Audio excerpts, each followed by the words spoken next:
Tawagin nyo na yung mga kapitbahay nyo at yung mga followers po ng Kong Dante Marcoleta. Andito po siya ngayon. Kong, masayang Miyerkules po sa inyo. Dapat hindi nyo na ina-announce eh.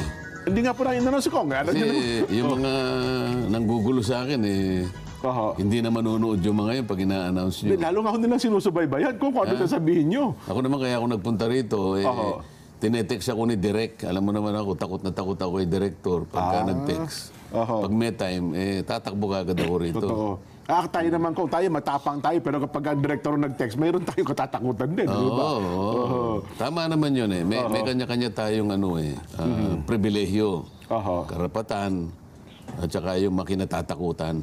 Ayun, Oo, di ba? Mukhang sa house, kayo po ang kinatatakutan.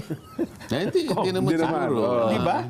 Mukhang pagka nando kayo, nagugulo yung hearing Kong. Napapansin nyo naman siguro, pagka nagpapahayag ako, issue for issue lang tayo. Ayun na nga, Yes. Wala, makikita nyo naman consistent tayo.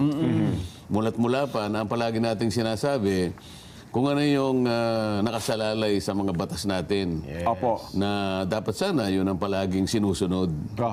Healthy discussion lagi kong tayo. Palaging ganun. Kasi, alam mo, pagka yung discussion healthy, at lalong-lalo na kung nakabatay sa ating mga batas, sa ating mga tuntunin, di ba maganda yun? Ay, pakikinabangan ng taong bayan Alam mo, ko, lilitaw at lilitaw kung alin yung mas matimbang at matibay na argumento. Tama. Makikita nila ngayon kung paano, halimbawa, nagpaliwanagan ng isa o tatlo hanggang 10 sigurong mambabatas. Hanggang sa mapaglinaw natin, ano ba talaga ang pinaka-mabuting gagawin sang-ayon doon sa kanilang pinagdebatihan. Totoo po. Makikinabang ngayon. Kaso kung halimbawa nagsisimula ka palang magpaliwanag, guguluhin ka na ng mga, alam nyo naman kung sino yung nanggugulo lang. Hindi ngayon masyadong makikita. Hindi ngayon lilitaw talaga. Maganda kasi na lilitaw talaga yung argumentong pinakamaganda kapag ka nagsalimbayan yung nagpalitan ng paliwanagan. Yun naman ang hinahanap natin eh. Hindi ba? Ito gaya ng isang halimbawa na pinakikita natin ko. Ay, yan, tagpo na yan. Natatandaan ko yan. Kasi sa punto na nag-raise ako ng isang constitutional issue. Ang gusto kong ipaliwanag, sabi ko, Mr. Chair, maliwanag naman ka ako na dapat sana ay pag-usapan muna natin sapagkat mukha ka akong yung gawain ng COA, nakuha natin nang hindi sinasadya. Maring sinadya, maring hindi. Wittingly or unwittingly. Gusto ko ka kung pag-usapan muna natin, merong constitutional issue dito. Akalain mo naman ang sasagot si Congressman Paduano. Hindi naman sa pangmamaliit sa kapwa ako mambabatas, pero ang sinasabi ko, constitutional issue. Dapat sana isang abogado ang sasagot doon. Baka sakali na magkaintindihan kami. Ang sasagot, ang pinasasagot niya si Congressman Paduano. Kaya naman ako nag-react. Kasi dinidemand yun na ipaliwanag ng chairman. Patapusin mo muna ako kanya. Paano kitang patatapusin? I am addressing my question to the chairman. Bakit ikaw ang magpipilit na sasagot? Hindi mo parang... pumunta ako sa kanya. Sabi ko, Mr. Chair, wag naman ganito. I am raising a constitutional issue and you will ask Congressman Paduano to reply. Huwag mo naman kakuha kong insultuhin. Yun lang. Kaya pala nagpapaliwanag kayo doon. Tapos sabi niya, sige, Kong, sabi niya, sige, pabayaan mo, ako nang bahala dyan. Kaya ako umano. At doon naman kayo, inakbayan naman kayo ni Kong Karams na may pag-ganun-ganun pa si Kong Karams, parang sinasabing, di ba? Yun ang ayaw kung nangyayari sa amin eh. Kung mapapansin ninyo, magre-raise ako ng constitutional issue. Kung tutuusin dyan, pagka nag-raise ka ng ganun, sa korte parang prejudicial question yun eh. Prejudicial question ang tawag po doon. Halimbawa, ang pinag-uusapan na criminal case. Ngunit merong isang prejudicial civil action na sa aming tuntunin, kailangang mauna munang ma-resolve yung prejudicial question sapagkat may kinalaman doon sa pagsasaayos o pagdinig doon sa criminal aspect. Ito sinasabi ko, hindi ba natin kako pag-uusapan sapagkat kako itong audit observation memo ay nasa pangangalaga na ng Commission on Audit. Opo. And the last time I checked, sabi ko, the only office which has the mandate, the authority to audit, examine all reports, all papers and transactions, expenditures of public funds. Commission on Audit lang. Aha. Ngayon, kung ini-invoke ninyo ako yung Section 22 ng Article 6 in aid of legislation, pag-usapan natin. Yun ang pinakapunto eh. Aha. Section 22 ang Kasi nga, yung in aid of in legislation. aid of legislation. Kasi nga, dapat sana ako yung hindi, Section 21 na sinasabi nila. Opo. Mas mabuti pa ako, Section 22, dahil oversight yun.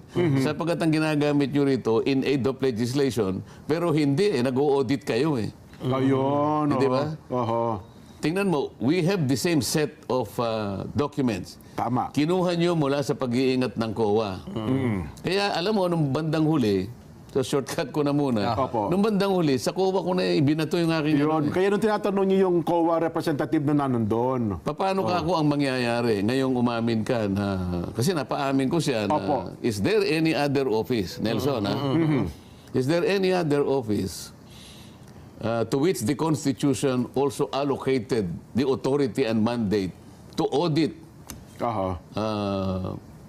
people's money, expenditures of government? Wala na po eh. None, Your Honor, sabi niya. Opo. Exclusive po yan eh. COA lang talaga. O di, mabuti ka ako.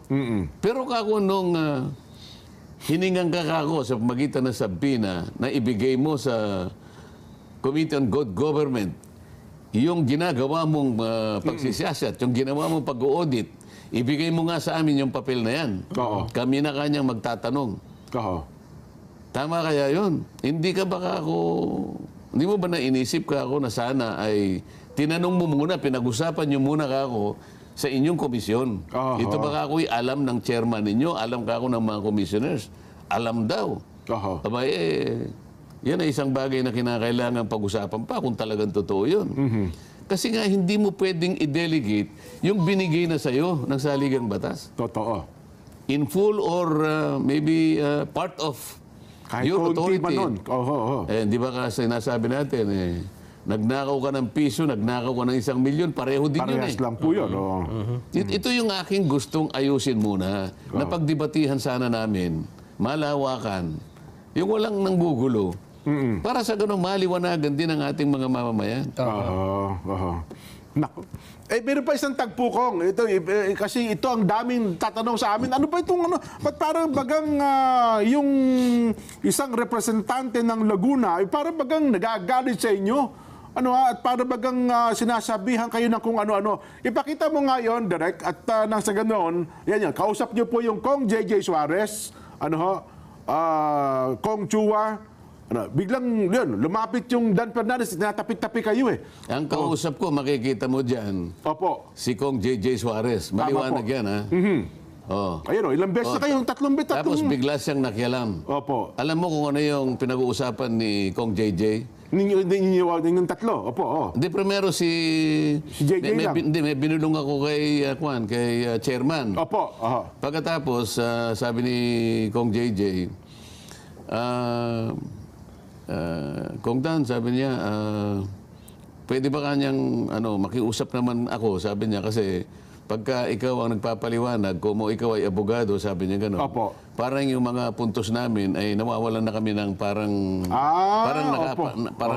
parang yung sa amin ay baliwala lahat. Opo. Sana naman ay mabigyan naman kami kanya ng Sabi ko, Kong J, kung yan naman ang issue mo, nakikita mo naman, kapag ako ay nagbibigay ng komento at saka kung ano yung gusto kong i-emphasize sa aking pagsasalita, Opo. ito'y binabato ko sa chairman eh. Hindi ko naman ibinabato sa pansarili ninyong kung ano yung sinabi mo, kung ganito. Opo. Kaya lang sabi niya, yung parang namamaliit kami, parang gano'n. So ina-assure ko siya na wag mo namang isipin ka kung gano'n kasi kailangan naman kasi ilabas natin kung ano yung legality. Hindi naman ako pwedeng kumawala doon sa nalalaman ko, sa training ko, na palaging nandun ako sa merong legal basis. So yun pala yung paksa nyo ni Kong JJ. Yun ang paksa ko kasi parang medyo nagdaramdam siya ng konti. Hindi naman tama siguro din naman nagdaramdam. po. Maring Nag-voice out lang po sa inyo. nagbo-voice out, maring naghihinanakit sa kasi kung halimbawa ni-raise ko ito, Oo. parang yung sinabi niya, maaring mawala ng visa. Sasapawan, parang gano'n. Maring masapawan, maring Okay. ganito. So, yun ang kanyang ano. Sa akin naman, may konting validity. Tama Pero din kailangan naman, ipaliwanag ko na, pero kailangan din nating ihayag talaga. At sana nga, yung iniisip ko na dapat pagtalunan para lumitaw kung alin talaga yung Healthy discussion. discussion nang hindi na minamaliit yung isa o maaaring nasasapawan yung iba. Wala doon sana yung punto. Kung hindi, issue for issue. Para sa ganon, ang pinaka-direction, makinabang ang tao. Ayun, lumutang sa talaga. puntong yun, Yung lumilingo na sa siya. puntang yun, bigla na lang siyang nakialam. Hindi naman siya kasama sa usapan ko. Hindi siya Ayan, kasama sa ano, bigla niya akong ginanon. Sabi niya, ikaw naman sabi niya, Nung umpisa, parang hindi niyo pa pinapansin. Di ba? Opo. ikaw naman, kanyang ganun eh. Oo. Yung programa ko, siniraan mo ako, sabi niya. Kasi siya nagtataka, ano ka akong programa mo? Oho. Saan ka nagpo-program? Hindi pumunta ka kanya sa ganito, may kinausap kang mayor, alam mo namang kalabang ko yun. Oho. Hindi mo dapat ginagawa yun. Nako, oo. Sabi ko, hindi ko alam kung ano yung sinasabi mo. Oo. Basta ako nagpupunta sa mga munisipyo, Siyempre po. dahil sa ako'y nagpapahayag ng aking kagustuhan na, alam mo na, Oo, tama po pero naman. hindi mo dapat ginagawa yun. Mali yun. Ginagawa Sabi ako. niya? Sabi niya. So wala ginalaman po sa Walang issue. kinalaman sa issue eh. Wow. At Kahit meron sa- daw akong kinausap na may siniraan ko daw siya. Siguro, magtawag siya ng sino man na nakinig doon sa aking pagsasalita nung ina-address ko yung audience. Sabagat makapalang tao talaga eh. Opo. Paano naman ako magsasalita naman ng paninira ng, alam kong Laguna yun. Oo nga, taga-roon siya.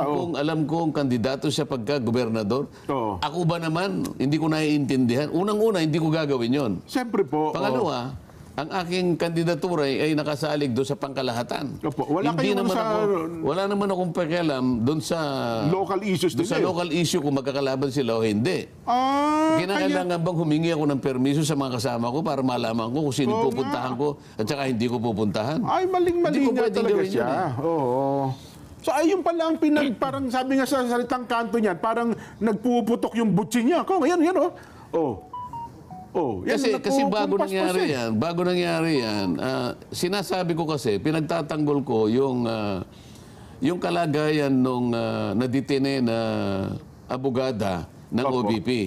Si Ito Yusek yung Attorney Laika. Lopez. Kaya Opo. tinatanong ko sa umpisa, paano nyo ba in-assess yung totality of evidence na sinasabi sa jurisprudence na para sa ganun ay ma-determine natin either napaiwas siya o nagsinungaling, Opo. ay kukunin mo yung totality of evidence. Oho. Okay. Dalawa yung lumitaw na puntos kasi, Jen, Nelson. Eh. Opo. Ang unang ipinunto nila, sapagkat siya kanya gumawa ng sulat sa pamamagitan ni Mr. Ortonio yata. Ang Ortonio ang nag-draft, pero ang pumirma ay yung abogadang nakaditine. Sa yung assistant, Opo, Ortonio. Pero ang sinasabi niya, sabi ko, Mr. Chair, ipinaliliwanag niya sa COA, nung sumulat siya sa COA, ipinaliliwanag niya na sana ay wag muna ninyong bibigyan ng karapatan ang good government na kumuha ng aming ng mga na sila yung magsuri ng mga dokumento sapagkat nasa pag-iingat pa ninyo. Opo, oho. Na ano man ang mangyari dyan, hindi pa rin magiging conclusive. Ang totoo niya, nag-uumpisa pa lang kayo na siya sa atin sang-ayon sa inyong audit observation memo. Opo. So ang paliwanag ko doon, Jen, Nelson, ay ginagamit nung abogada yung kanyang posisyon para ipagtanggol ang Office of the Vice President. Yun ang katungkulan niya eh.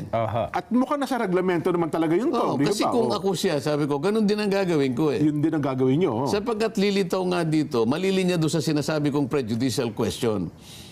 Kung halimbawa, sabi ko, chinarge nyo siya na interfering with the conduct of the committee's proceedings, malinaw ka ako, Mr. Chair, ang committee ang mismo, ang kauna-unahang nakialam eh. Kasi nag-o-audit ang COA eh. Opo. Bigla kayong pumasok, hindi ba interference of the procedures of audit ng COA? Oho. Ganun niya gustong ipaliwanag. Ako, alam ko ganun ang tinutuntun niya. Kaya sila sumulat. Sa mga tweet, sa totality of evidence na assessment, parang hindi niyo masyadong nakita yon. Na nangangatwiran sila na hindi naman conclusive, nasa estado pa na sinusuri ng COA yung mga dokumento at mga iba't ibang papeles kaugnay nung kanilang pagkaka-issue ng AOM, bakit kayo na po ang nakialam? So papasok ngayon, meron po ba tayong mandato na makialam? Pagkatapos yung isa pa, dito siguro nagkaroon siya ng konting yung pinag-uusapan natin kanina. Yung isa pa, yung totality of evidence daw, napatunayan namin ganyan na pinag-aalis yung mga USEC ng walang due process. Pinagtatanggal nga niya, yung merkado. Napaamin namin siya na tinanggal yung mga ganito sa mga USEC nang hindi man lang sila dininig, hindi binigyan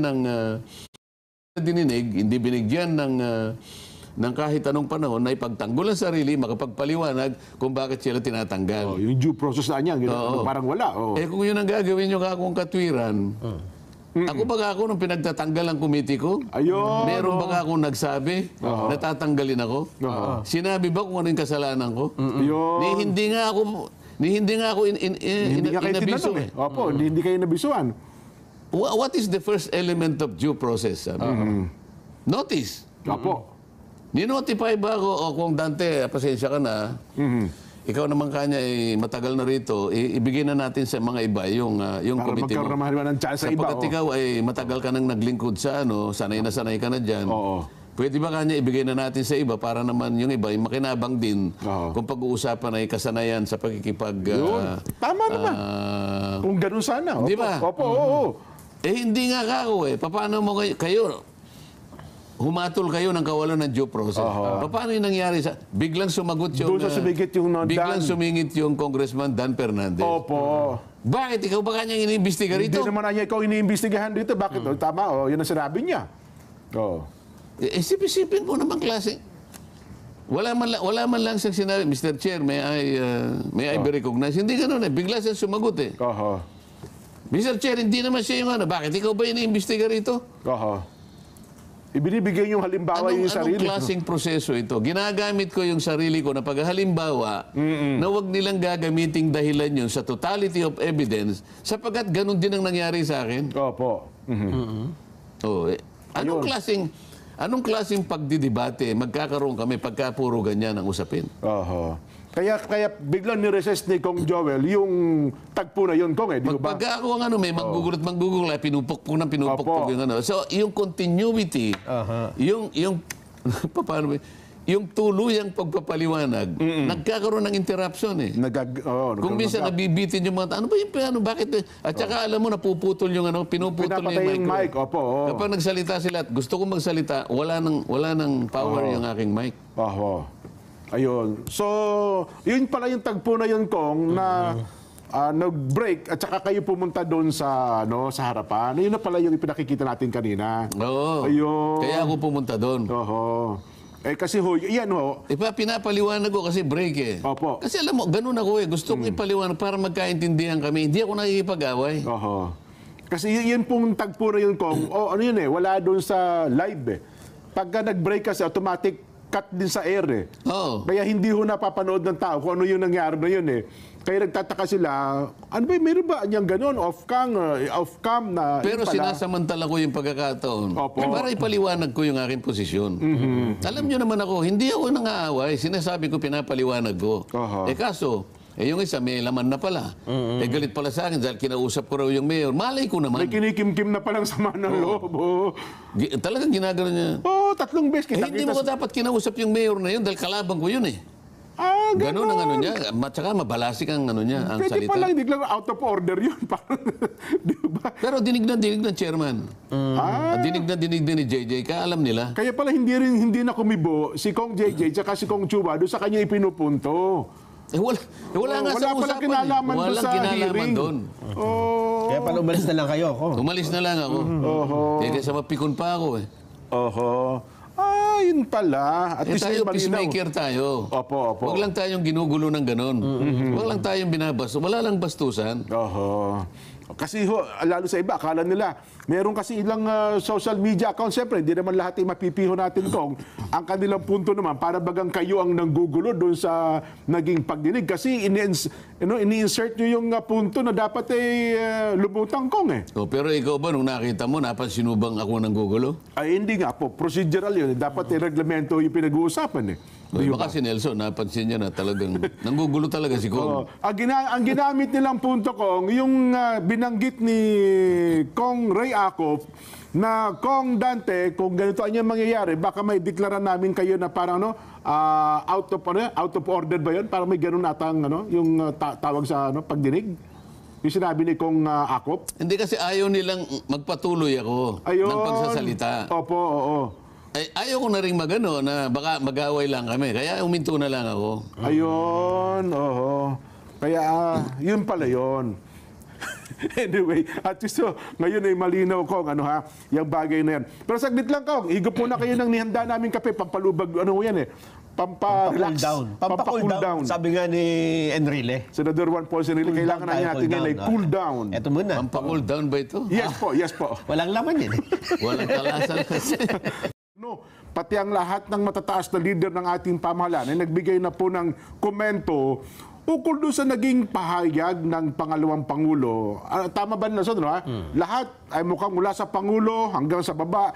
Ukol doon sa punto na sinabi ni BP Inday na kung siya ay mapapatay, kung siya ay tama ba? Kung siya ay mapapatay, ay kumausap daw siya ng isang tao na papatay daw po sa first couple at kay Speaker Martin Romualdez. Kayo po, bilang isang abogado, anong tingin niyo doon, Kong? Yun ba yung pag-uusapan natin? Ay, yun po, ngayon, mainit na gusto din nilang malaman ng ating mga kababayan, Kong. Opinion niyo lang po, bilang isang abogado.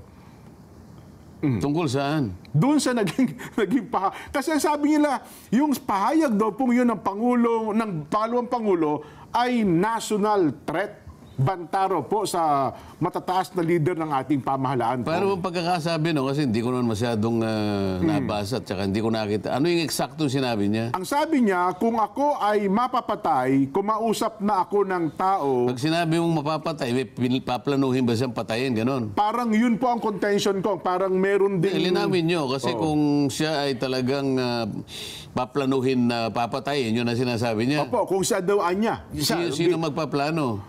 Yun po ang hindi niya pinaliwanag. Basta yun lang po ang pagkakabanggit niya. Kung siya daw anya ay mapapatay, ay kumausap daw siya ng tao na papatayin din ang Pangulong Bongbong, First Lady Lisa, at saka si Speaker Martin Romualdez. Ayun po ang pagkakabanggit niya. Ngayon, ang reaksyon po ng marami, pati mga ng NBI, DOJ, Executive Secretary, ayun daw pong pahayag na yon ng pangalawang Pangulo ay isang pagbabanta, national threat daw po yun, daw po sa national security. Halimbawa, sinabi ni Jen sa'yo. Opo, Nelson. Ay, ni Nelson. Opo. Jen, sabi niya, pag ako ay pinatay. Okay? Naghanap na ako ng makakatulong sa akin. Para ikaw ay patayin ko at saka lahat ng kasama mo rito sa Net 25. Okay, halimbawa sinabi niya yun. O di, ang gagawin mo, kinakailangan bantayan mo yung buhay ni Nelson. Opo. Magiging mapanganib lang ang buhay mo, malalagay ka sa panganib pag napatay si Nelson. Kasi sabi niya, pag ako napatay, siguradong idadamay kita. May maghihiganti. May kalalagyan ka rin at pati yung mga kasama mo sa Net 25. Okay. Anong gagawin mo? Abay, gagawa kong lahat ng para wag mapatay si Nelson. Ayun, parang wala kang threat. Di ba? Alam mo, sa totoo lang, alam mo, hindi ko alam kung ano ang nasa damdamin ngayon, kung gaanong struggle, Opo. kung gaano ang dinaramdam ng Vice President sa nangyayari sa kanyang opisina ngayon. Oho. Tingnan mo na lang kailangan nating lagyan ng perspektiba ito. Hindi ganun kasimple na ipaliwanag yan. Akala mo magko-comment tayo ng ganun-ganun lang. Yun na nga po ko. Tingnan mo ano ang pinag-uusapan natin dito? Di ba confidential fund? Opo.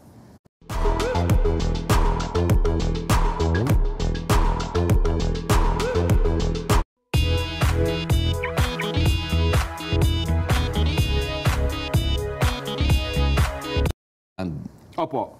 Oh. Ilan bang, nakuha ko na yung bilang ng ahensya eh. Ganun po, Oo. na pinadalhan ng ano. Kasi kung notice minsan, of disal, ano. kung Opo. minsan ay sabi ng chairman, 1 minute suspension. Opo. Hindi 1 minute yun, kung minsan 10 minutes yun eh. Oo, mahaba-haba So wala po naman eh. akong ginagawa. Pupunta ako sa mga representative ng COA. Tatanong ako. Hanggang sa makuha ko, yung bilang pala ng mga ahensya, mga opisina, na commonly na binibigyan ng confidential fund mula sa panig ng national government agencies. Yung NGAs, opo. Oo, kasama na dyan ang opisina ng Pangulo, Opo. 55 agencies. Okay. 55 na opisina. Okay, oho. Okay? Doon naman sa panig ng GOCCs, ito yung Government-owned controlled corporation. Government-Owned and Yan, Controlled opo. Corporations, Oho. 5. Ang may confidential fund. Oo, ilan na yon? Di 50, 60. O, 60. 55 plus o 60. Sa panig naman ng LGUs, ito yung mga local government units, Opo. na nandyan ang mga opisina ng gobernador, ng mga mayor, Yan. 500 ang nabibigyan. So, ilan ang total natin ngayon? So, 560. Oo. Oho. Ngayon, tinanong ko, sa pangkaraniwang bilang na yan, na nabibigyan pala ng confidential funds, Opo. ilan naman kung porsyento dyan ang nai-issuean ng COA ng Audit Observation Memo? Di Di ba? Out of 560 na. Kasi ang opisina ng Vice President na-issuean ng Audit Observation Memo. Na-issuean ng Notice of Disallowance eh. Opo. O ilan dyan sa bilang na yan? Sabi nung kanilang director, Sir, very safe po, 60 to 70% nabibigyan ng Audit Observation Memo. Marami rin pala. 400. Kung out of 560, mga 400 plus. Nung kinwento ko, mga 376 eh. Di almost 400 nga. Okay. Parang ganun. Oho. So, sabihin na lang natin, very safe, 350. Yan. Ang na-issuehan ng Audit Observation Memo. Bakit naman kaisa-isang opisina ng ano? Bakit ikaw lang ang tinugis? Oho. Ba't ikaw lang naman ang tinarget? At buong puwersa ng House of Representatives ay nakatutok sa'yo? Paano yung 349? In layman's term kong, ano ba yung audit observation report? Sino ba yung inisyuhan yan?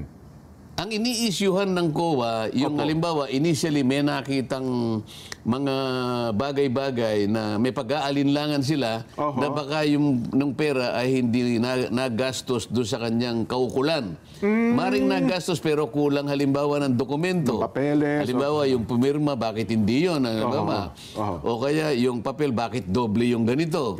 Bakit mali yung number? Yun yung kailangan siya sa atin. Kaya nga ang tawag, audit observation memo para magpaliwanag ka. Okay.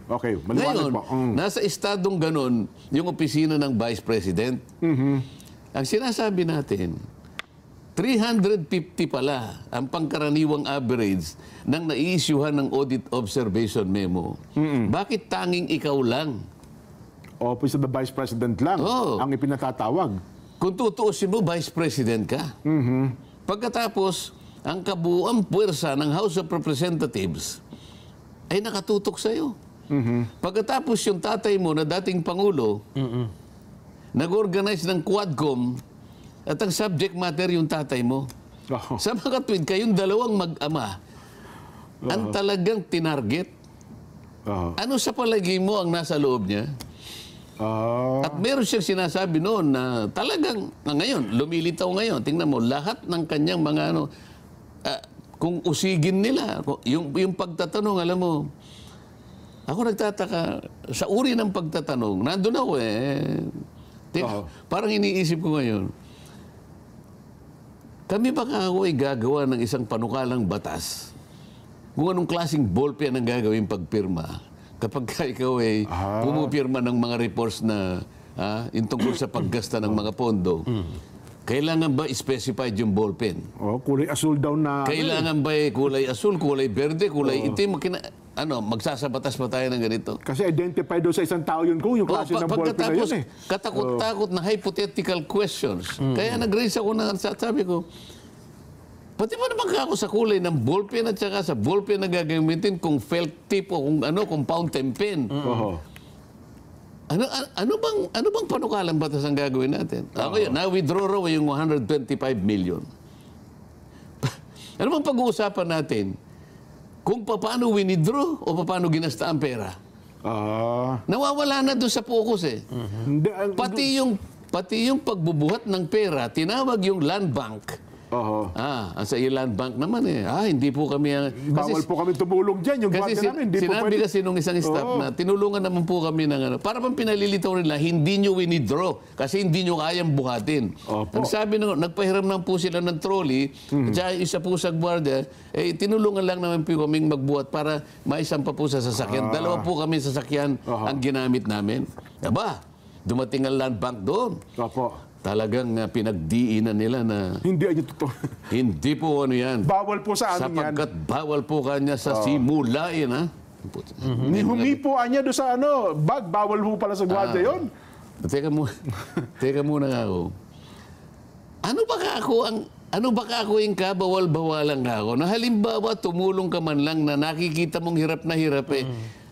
Bigla ka lang umano na binigay mo yung isang kamay mo para lang makatulong. Napakalaki bang kasalanan yun? Diba? Sumingit naman yung... Yung kumari nyo. Hindi ko nga malaman kung kumari ko pa ito eh. Akala ko, kaya siya nag-intervene para suportahan ako. Ay, sabi. Pati ba naman yun, kakalabanin pa ako, kaya natawa ako sa kanya.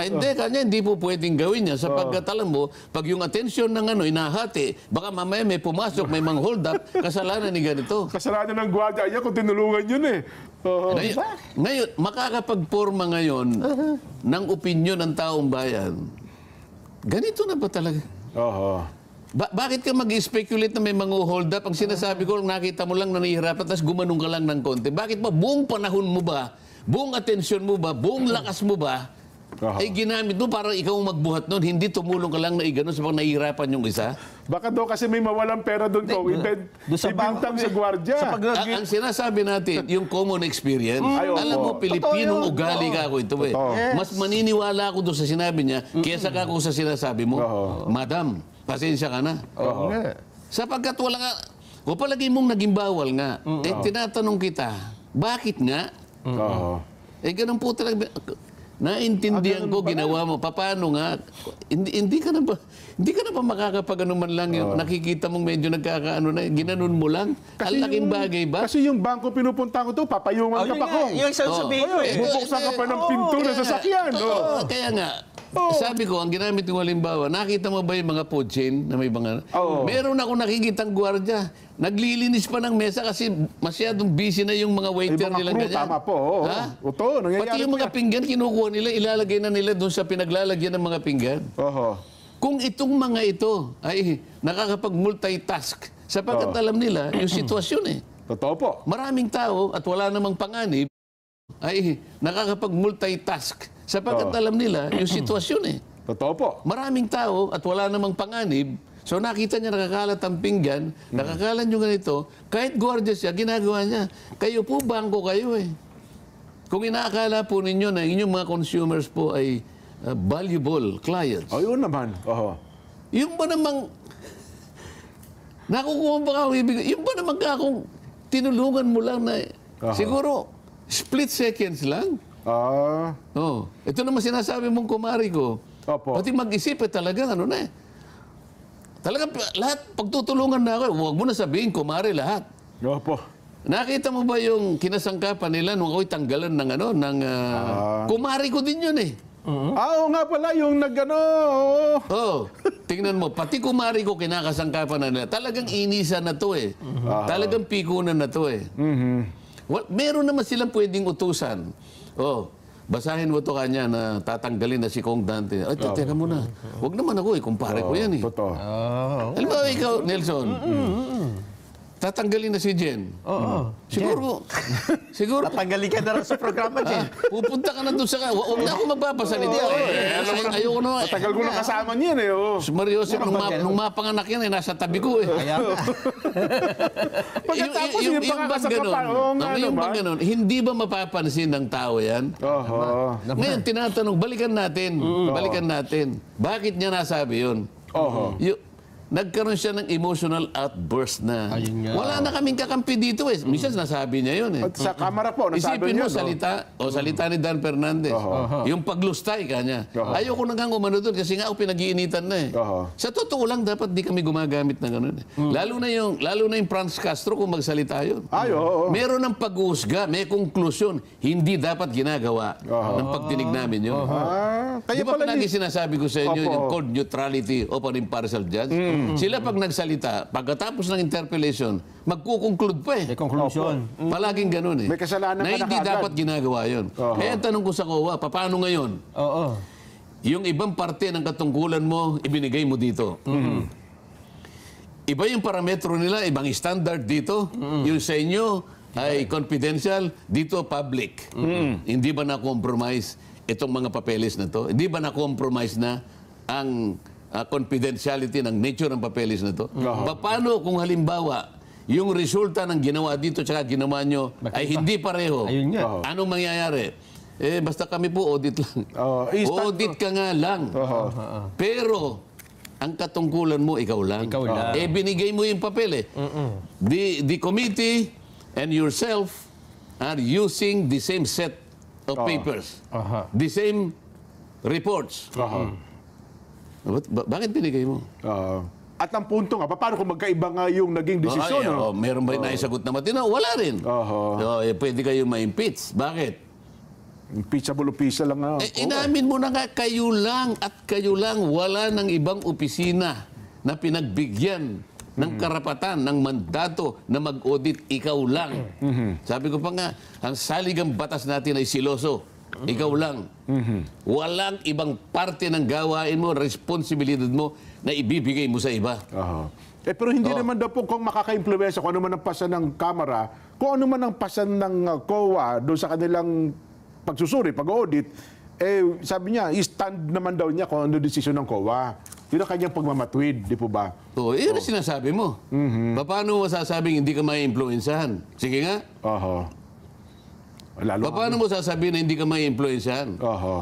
Yun nga lang pinatabi, bigyan nyo kami, nagbigay kayo kagad. Hindi man lang kayo hindi nyo man lang sinulatan ang House of Representatives.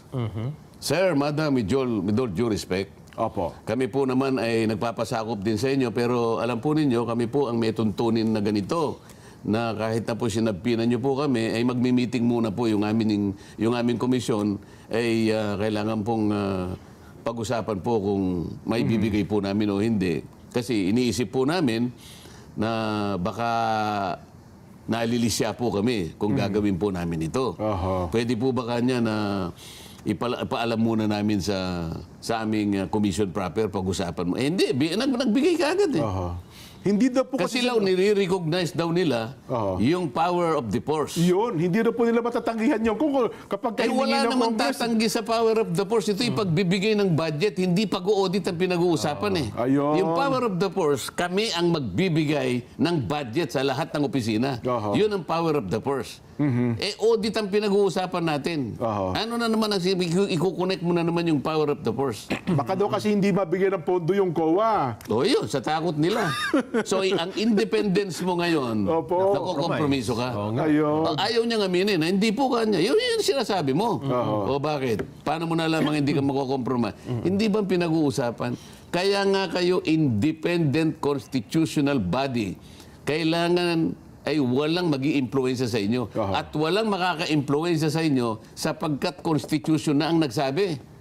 Kaya hindi kayo pwedeng dyan eh. Hindi kayo pwedeng takot-takutin. Hindi man pwedeng sabihin, hindi kayo namin kayo bibigyan ng budget. Hindi eh. Meron silang fiscal autonomy. Totoo po. Kung ano yung hiningi nila, mapipilitan kang ibigay yan. Independent, para hindi mo pwedeng takutin, para hindi mo pwedeng influensyahan. Bahala na kayo kung kayo matatakot sa sarili nyo. Kasi ako dyan ko, kapag akaalam ko, minsan, dalawa lang ahensya na natatakutan ng Congress eh. COA at saka Ombudsman. Di ba? Paano naman yung iba? Sari-sari namang mga paglabag kasi nakikita sa kanila, di ba? Kaya ayaw magtanong pagka-ombudsman. Ay, nako. Ba't ko tatanungin yan? Kung balikan ako yan. Ako lang ang nagtatanong eh.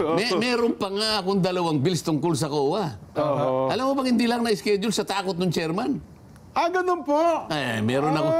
meron akong dalawang bills. Opo. Na yung pag-audit, kailangan pagka lumampas ka ako ng 2 taon at hindi ka nakapag-audit, kalimutan mo na yan. Kasi nga, isipin mo 10 taon na.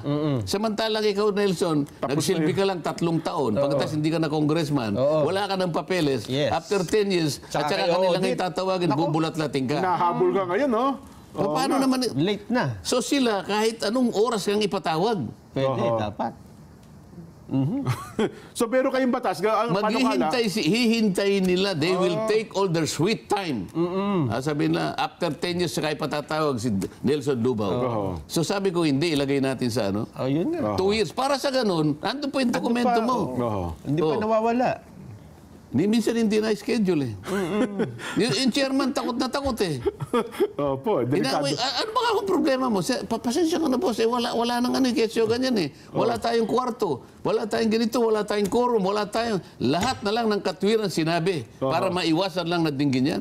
Kasi nga naman, kung makuha ka naman siya, di nakipaliwan Pero na ganun to. humarap ako, minsan na-schedule lang minsan yan. Hinarap ko silang lahat eh. Ako laban sa lahat. You and me. Against the world. Yung isa pa, sabi ko, bakit kayo palaging post-audit? Ayun nga. Ayan, isa pang malaking issue yan, Kong, ha? Pagkatapos sabi ko, ito, nakalimutan ko, pero hindi ko nagkakamali, Section 33. Opo. Yan ha. Nung kanilang State Audit Code of the Philippines. Ito ay Presidential Decree 1445. Nakalagay doon. Ang COA kanya ay merong responsibilidad na i-prevent. Prevention eh. I-prevent, sabi niya, yung IUEEU.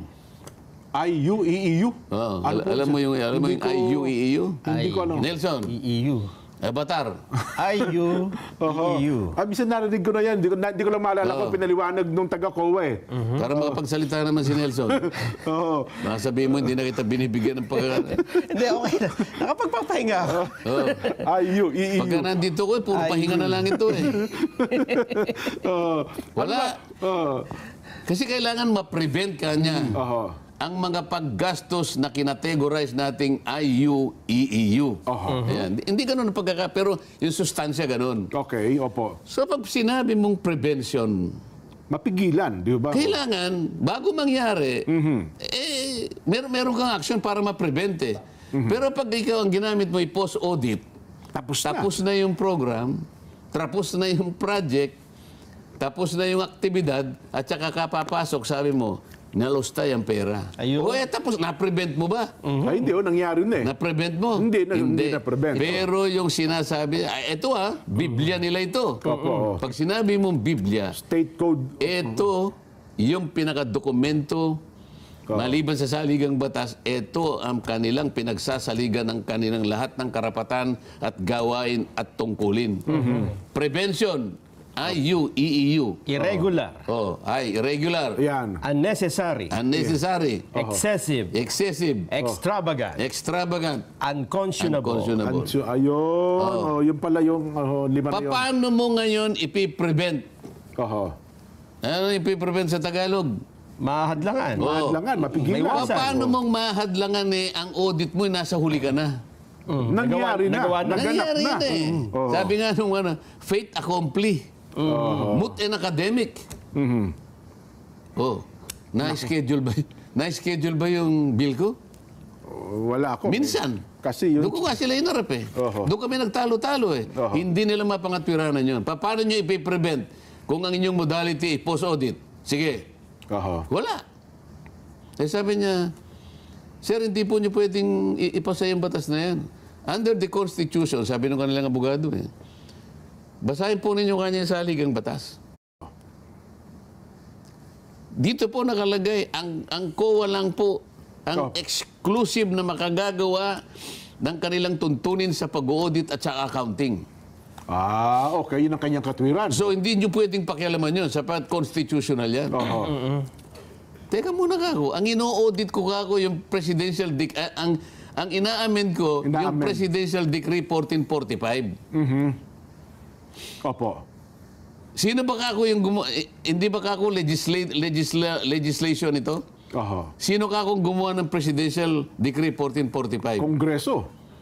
Si Pangulong Ang Marcos, Pangulong Marcos nung time nung na yun, panahon na opo. siya nakakagawa ng mga batas. Opo. Oh. So ito'y batas. Tinatayuan mong batas ito. Opo. Sinong mag-amend ng batas? Hindi ba kami? Oho. Opo. O ba't ka ako nagsasabing hindi namin kayang gawin? Pinagkamali mo yung internal rules ninyo. Oho. Ang sinasabi ko, ito, yung natin, lalagyan ko lang ng ano rito, na nang dahil dito sa inyong provision na ito, ipapalitan namin yung post-audit, gawin nating lahat pre-audit. Para lang luminaw. Ay, nako. Pero, anyway, Kong, yung... Balik tayo. Oo. Paano hindi niya masasabi yun? Yung talaga, baka ipon na pala yung galit sa dibdib niya, Kong, ano? Gaano karami yung naipon na yun? Hindi ko alam. Hindi ko alam. Kung halimbawa hanggang dito na o higit pa, hindi ko alam. Pero ang tanging alam ko kung saan siya nanggagaling. Tapos nakulong pa yung kanyang chief of staff, di ba? Yung tagpo na yun eh. Yung siya na high blood na naman, itinakbo na naman sa ospital. nga pa, yung, Hanggang saan ang kaya ng isang tao? Ako nga, ka-attend ko lang, pinagtulungan na naman ako eh. Halos mapikon na rin ako, nagtimpi na lang ako eh. Yung pa kayang buong puwersa ng House of Representatives, may quadcom ka na, may good government ka pa. At ang dalawang tao lang ang inuusig. The Vice President and the father of the Vice President. Balikan natin yung statement. Opo. Kung ako ay mapatay... Maganda, Jen. Pakinggan natin. Meron ba? Para eksakto. Bago tayo ito. Para direkta. Baka sabihin nyo, Jen, mali-mali sinasabi mo. Nagkamali ka eh. Pinahanda ko na eh. Pakalimi-limi nga natin. Direk, iparinig mo lang muna yung binanggit ni BP Inday Sara. Sige nga. Huwag ka mag-alala, ma'am, sa security ko. Kasi may kinausap na ako na tao. Sinabi ko sa kanya, kapag pinatay ako, patayin mo si BBM, si Lisa Araneta, at si Martin Romales. No joke. No joke. Nagdilin na ako, ma'am. Pag namatay ako, sabi ko, huwag ka tumigil hanggang hindi mo mapatay sila. And then he said yes. Ayun. Yung sinabi niya, huwag kang mag-alala, ma'am. Ewan kung sino yung kausap niya. Paano po ito online press con kung parang natanong siya ng isang reporter doon sa online Kaya sinagot niya, huwag kang mag-alala, ma'am. Kasi nga, ang pinanggalingan nito may threat sa buhay niya. Unang-una, tinanggal yung kanyang mga gwardiya, tama? So, ayaw kong debatihin yun. Ayaw kong puntahan yun. Sinabi niya may threat sa buhay niya. Ngayon, may nagtanong sa kanya, huwag kang mag-alala, ma'am. Sabi niya, dinig ko. Para sa ganon, ay mawala yung threat na yon o kaya ma-counter ang threat na yon. Sinabi niya, nag-hire na rin ako. Pag ako'y napatay. Meron pa siya sinabing, diretso ba papatayin ko kayong lahat? Iba yun eh. Iba yung pag ako napatay. Pero yung threat na merong laman. Merong laman at buto. Diyan, tandaan mo to. May laman at buto, Walang kondisyon ito, papatayin kita. Diretso yan. Diretso yun eh. Kaya sinasabi ko, emotional outburst ito eh. Isa nangyayaring struggle, sa nangyayaring, baka naman sabihin, kinakampihan ko na, ina-analyze natin dyan. Anong pinanggalingan ito? Anong pinanggalingan? Lahat na ng puwersa, lahat na ng kanyon ng House of Representatives nakatutok sa kanya, samantalang yung 349 na binigyan ng audit observation memo ng COA, tatawa-tawa lang. Nakaligtas sila. Bakit ganun? Pagkatas may threat sa buhay niya. Itong mga tao niya na araw-araw inuusig ng good government. Ito siguro talaga sumobra na eh. Nakakulong. Yung Yusek Lopez. Akalain mo nagpasinag lang sila ng mga video. Bigla na lang in-extend ng another 5 days ang pagkakakulong. Ano nangyari? Iniba daw yung tagpo tsaka hindi na naman daw Sinong nag-iba ng tagpo? Pinayagan ba yun na matanong man lang kung may kaugnayan siya sa mga pinalitaw ng mga video? May nakapagsalita ba sa kanya? Meron siyang abogado na magsalita para sa kanya para depensa ng sarili? Wala. Bigla na lang nag-motion, walang objection, in-approve yun. Kasi hindi ako pwedeng mag-object eh. Kasi daw hindi ako member eh. Hindi ka member yung committee. Kapag hindi ako member, hindi ako pwedeng mag-object. Ganun ang nila eh. Ayun. Anong klaseng proseso nangyayari? Ikaw ang Vice President. Baka higit pa doon, nasabi mo eh. Mukhang tanungin mo ulit, ano masasabi ko? Opo. May sinabi yung Meron siyang nobela eh. It's about Voltaire. Voltaire. Oh, nakalimutan ko yung babae yung nagsulat. Aha. Okay. Sabi niya, Voltes 5 kasi alam ko. hindi. Yung Voltaire ano yun eh. Isang manunulat na ano talaga yun. Okay po. Okay. Kasing kalibre nila mga kawan yan, mga William Shakespeare. Opo. Kilala ko yan. Sabi nung, hindi si Voltaire ang nagsabi. Yung nagsulat nung kasaysayan ni Voltaire. Isang Okay. babae. I may disagree with what you said. Ayun nga, yun nga. But I will fight to the death your right to say it.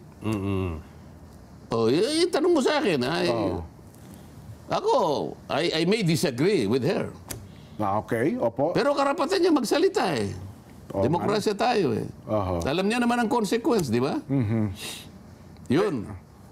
Pero ang sabi nung mga taga-DOJ, si Yusek... Hindi, kasi pag yan ang pinag-uusapan natin, nalilihis tayo sa dapat nating tuntunin eh. Opo. Yan ang ginagawa nila na doon nga napupunta yung yung narrative. Yung usapan. Hindi yun ang narrative eh. Ang pinagmulan nito, bakit siya nagsalita ng ganun? Ayun. Doon tayo dapat. Di ba? At saka yung binabanggit na... Yun na lang mga halimbawa. Oo. Binigyan siya ng 5 days. Oo. Andun pa sa ospital, binigyan another 5 days. Nasaan ang Extended. due process? Ano sinasabi ng saligang batas? Sa due process. The due process. Basahin mo. Nakakalimutan ko na kung eh. Hindi, nasa Bill of Rights. Alam mo yung pinakamatatag na depensa ng isang tao laban sa lahat ng mga umuusig sa kanya, yun ang Bill of Rights. Opo. Yun ang Di ba? kanyang... No person shall be deprived of life, liberty, or property without due process of law. Liberty, nakakulong. Due process, I-extend niya ng 5 days, hindi man lang natanong, walang nagtanggol sa kanya, nang dahil lamang yung isang congresswoman na talagang mahilig magpakulong, binigyan ng 5 days, sumagot ka agad, is there any objection?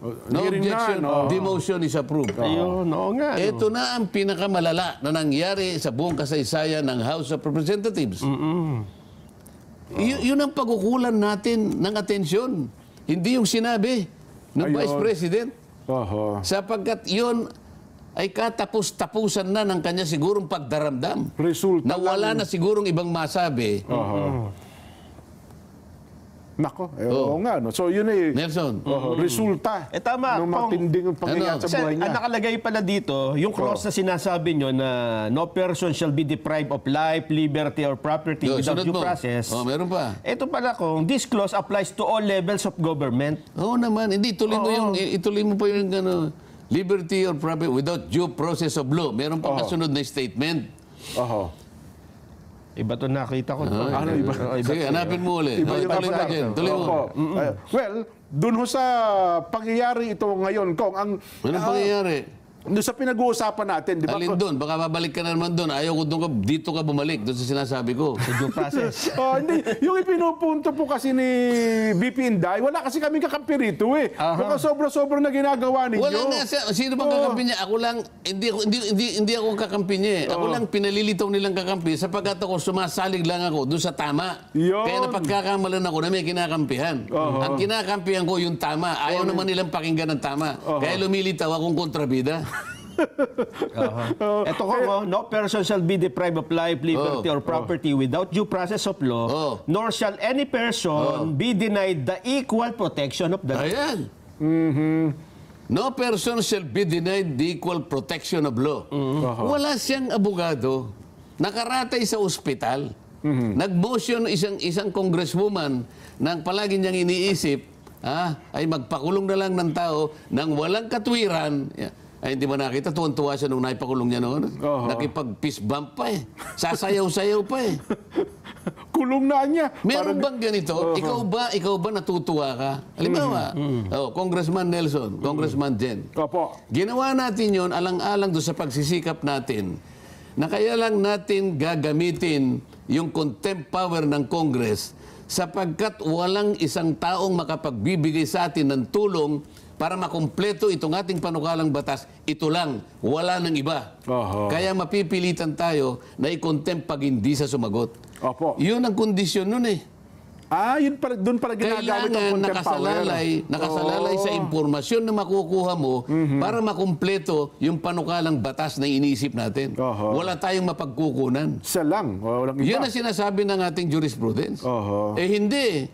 Hindi ko ikatutuwa yung ako'y makapagpakulong ng isang tao. Hindi, sila nakita eh. Tuwan-tuwa na sasayaw-sayaw pang ganyan eh. Diyan mo makikita ano yung nasa puso nila. Yun ang pag-usapan natin. Nalilihis tayo sa ano eh. Ang palagi, anong sinabi? Anong masasabi mo sa sinabi ni Vice President? Akala mo naman eh. Kasi nga naman ko, alam nyo, hindi nyo maalis sa taong bayan. Nag-react kasi ang buong gobyerno eh. Doon sa statement na yun. Pati nga police, NBI, AFP. Sabi ko sa inyo, pati barangay, pati opisyal ng barangay gusto mag-react eh. Doon sa statement na yun. Parang ganun ho kalaki yung impact. Gustong mag-react kasi hindi nila alam ang pinangyarihan. Pero kapag nalaman nila ang pinangyari, kamukha ng ating pinag-uusapan ngayon, ipagkikibit balikat yun eh. Ano ang natural reaction ng isang tao na kumbaga sa daga o pusa na talagang nasukol na at sa palagang lahat ng kanyon, sabi ko nga, ay nakatutok sa kanya, kahit papaano mangangagat eh. Ay, usap pa rin naman ho. Tama o hindi? Totoo po yun. Yun natural, dagalang ang pinag-uusapan natin eh. Opisina ng Vice President, pero she feels helpless. The office of the Vice President is under siege. Ano sasabihin niya? Pati yung kanyang kapersonal na kapakanan. Ang tatay niya, ang tatay niya na dating Pangulo ng Republika ng Pilipinas is the subject matter of the Quadcom. Kaya pala paulit-ulit sinasabing, Your Honor, please, wala kasi kaming kakampi rito eh. Walang makapag... Hindi siya tinatanong. Ang tinatanong yung mga niya, nandun lang siya nakupo. Tapos yung paglustay po ng salapi. Alam mo na sabi niya, alisin niya naman po niya. Pero strike out niya, tama. Sinang-ayun na naman. Opo. At bigla sumang-ayong kagad yung isa. Alam niyang mali eh. Pero sinasabi niya. Di lalo na yung mga conclusive part ng mga bago sila matapos ng ano. Mr. Chair, nakita po ninyo. Dahil po sa kanilang mga ganyan, napatunayan, muli po nating napatunayan. Ang hindi makatwirang paggamit po ng ganito, ng ganyan. Yung lahat ng conclusion na yun, dapat wag mong isali doon. Yan ang linyada ng mga makabayan black congressmen. Diba? Opo. Nakikita mo pagka yung aking legal issue, merong abogado doon. Ayaw sumagot sa akin. Alam nila yung katwiran eh. So sasabihin nila, hindi kami kikibo. Ang kikibo, yung hindi abogado. Nakita mo yung isang makabayan? Opo. Pinipilit niya, nung pinigilan ko na, hindi mo po pwede ka yung hypothetical. Hindi po, paano kung hindi po tayo gagawa ng sitwasyon eh, bla bla bla bla bla, paano po tayo makagagawa ng batas? Mr. Chen, nakita mo, because he's a non-lawyer, he insists on something that should not be done in the first place. Kaya pala isang Tapos nakatingin siya sa akin na gano'n. Kaya pala yung isang abogado na tao din ng OBP, your question is hypothetical po ba? Parang lagi niyang binibigyan ng punto yon. Yes, hypothetical question po ito. Kaya kung halimbawa yung tunay na korte dyan, lahat ng mga yun, walang pa. hindi po pwede ako yung yan. defense counsel. Wala lulusot doon kahit isa. Objection agad. Sasabihin ko yun. Ngayon pa sasabihin ko na, lahat ng mga tanong na yun, walang lulusot. Ito, meron kayong binabanggit kanina. Yung dating senador magbibigay ng matrix. Tatanggapin ba ng Quadcom? Na-validate ba yun? Binigyan ba ng kopya yung kung sino yung dapat bigyan? Na ano ba yun? Meron ba nagpatibay, nagpatunay? Yung mga signatures, nandun ba yun? So pagkatapos, iko-confront mo yung dating presidente sa isang bagay na hearsay? Pagka hearsay, baliwala eh. It's a piece of paper. O iko-confront mo naman ang Pangulo dahil sa matrix na yun. Sino ba itong taong ito? Kaya pala yun ang kinakatwiran niya nung si Pangulo Duterte. So halimbawa, ito yung Mr. Chair, I am presenting to this Quadcom the blah blah blah and blah blah blah. Ano, validated? Is this gospel truth? O sasabihin ng abogado, Mr. Chair, Your Honor, objection. Sino nagpapatunay ng papel na yan? Mga ebidensya mo, di ba? That's a scrap of paper, Your Honor. Pero sa Quadcom, Ano sasagot ng court? Sustain. Ibig sabihin, tama ka. tama. Hindi tatanggapin yon. Paano tatanggapin yun? Bigla na lang dumating. Para bang papel nang galing sa langit, bigla ngayong napunta rito, ipipresent dito. Meron ba namang ganun? Pero sa Quadcom, Kong, tinatanggap po kasi yun ng Kongreso. No, yun ang sinasabi natin. Di ba? Yun ang sinasabi natin. Napagtalunan na natin ito eh. Opo. Lahat tinatanggap, kay basura tinatanggap. Pagkatapos ka mo, ikaw yata yung nagsabi. Meron naman kanyang transcript eh. O sige. O ano yung transcript? Basura ang pinagkunan, pati transcript basura. Tatanggapin ng ICC. Anong sabi natin? O kung inutil ang ICC, tanggapin niya. Sana naman hindi sila inutil, Kong. At naiintindihan nila yung proseso ng takbo ng hukuman nila. Hindi, inutil din. Ako naman, Kong, naniniwala. Baka naman hindi. Ha? Baka naman hindi. Baka hindi. Palagay ko ito na bigyan ng ticket papunta nun. Papunta ako ng Netherlands eh.